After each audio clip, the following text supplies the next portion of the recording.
Praise the Lord, जय मसीह की दोस्तों। एक बार फिर से यीशु मसीह के नाम में मैं आपका स्वागत करता हूं। और आज जिस विषय में हम बात करने वाले हैं वो विषय है व्यभिचार, अडल्ट्री।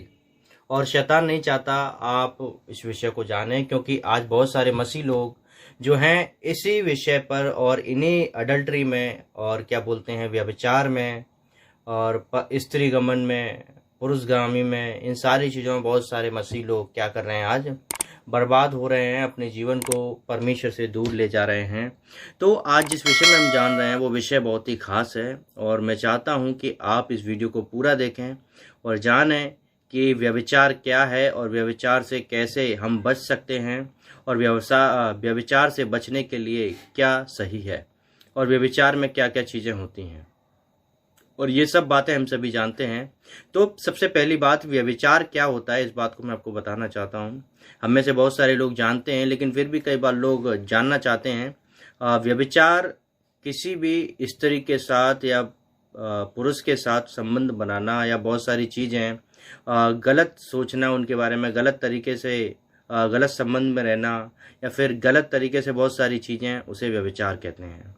और इसी प्रकार के जो अवैध हैं, जो ठीक नहीं है और जो लीगली नहीं है और क्या बोलते हैं सभ्य नहीं है, ऐसे संबंधों को व्यभिचार कहते हैं।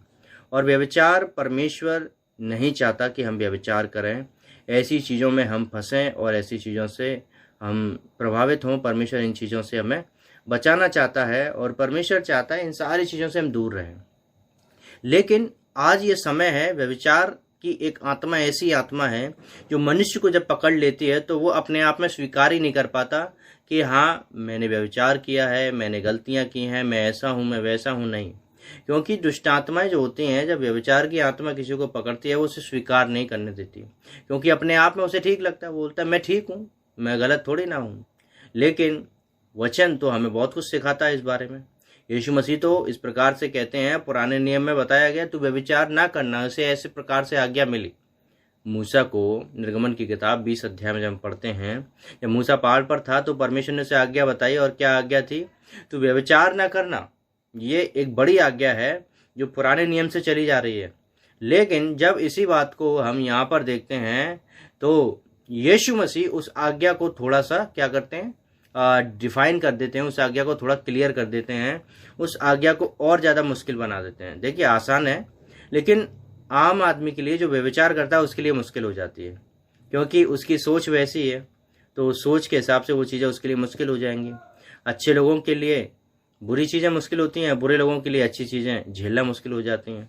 तो दोनों ही बात हैं, दोनों ही पहलू एक तरफ हैं। लेकिन सबसे पहली बात, जब हम देखते हैं यीशु मसीह ने व्यभिचार के विषय में क्या कहा, देखिए, जब आप पढ़ते हैं मत्ती रचित सुसमाचार 5 अध्याय उसका 27 से लेकर 30 वचन तक, जब आप कुछ आयतों को पढ़ेंगे तो आपको बहुत सारी बातें वहाँ पर मिलेंगी। और सबसे पहली बात, जैसे यीशु मसीह अपने चेलों से कह रहे हैं, वो कह रहे हैं तुम सुन चुके हो कि कहा गया था कि व्यभिचार ना करना।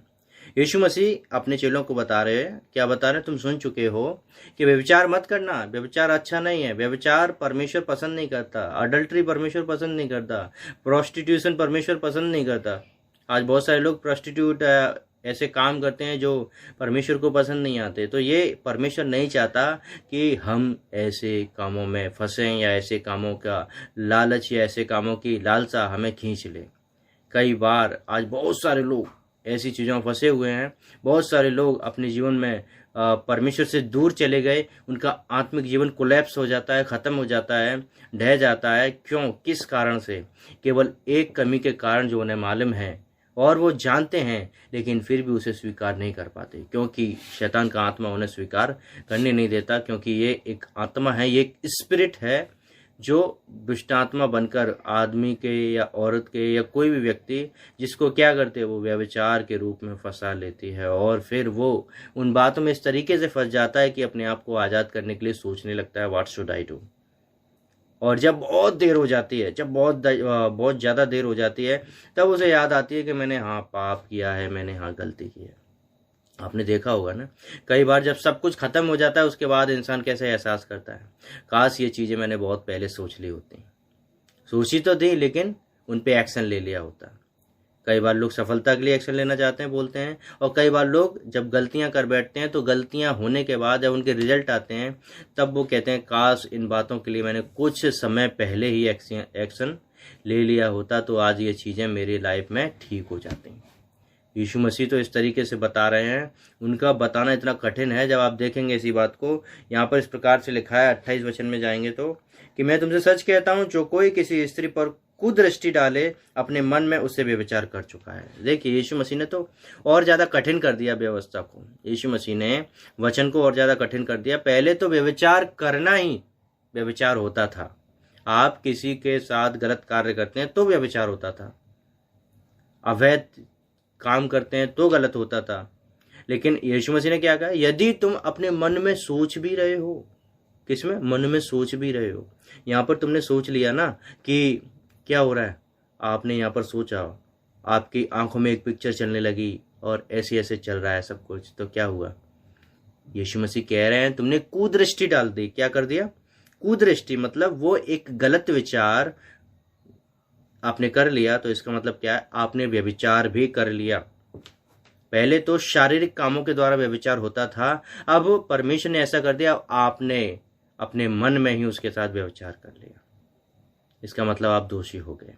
अब हमें व्यवस्था को इतने कठिन तरीके से मानने की ज़रूरत है, समझने की ज़रूरत है कि अब हमें समझना होगा व्यभिचार परमेश्वर को पसंद नहीं है। वो ये भी नहीं चाहता कि आप अपने मन में भी किसी बुराई को सोचें, क्योंकि कई बार लोग क्या होता है, अरे मन में तो कुछ भी सोच सकते हैं, लेकिन यीशु मसीह कहता है मन में ये भी नहीं सोचना, मन में ये भी नहीं सोचना, सोचना है तो वही सोचना है जो परमेश्वर चाहते हैं, जो वचन चाहता है।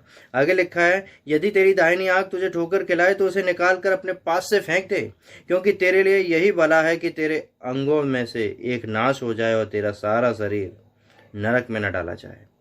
देखिए सबसे पहले क्या है, आपकी आंख यदि व्यभिचार करवा रही है, यीशु मसीह ने सिखाया, साधारण बात नहीं है। ऐसा सोचें कि ऐसा सब चल रहा है, नहीं नहीं, ऐसा नहीं चल रहा, ऐसा चलेगा, ऐसा भी नहीं चलेगा। यीशु ने सबसे पहले बोला सोचना भी नहीं है, सोचने से भी व्यभिचार हो जाएगा।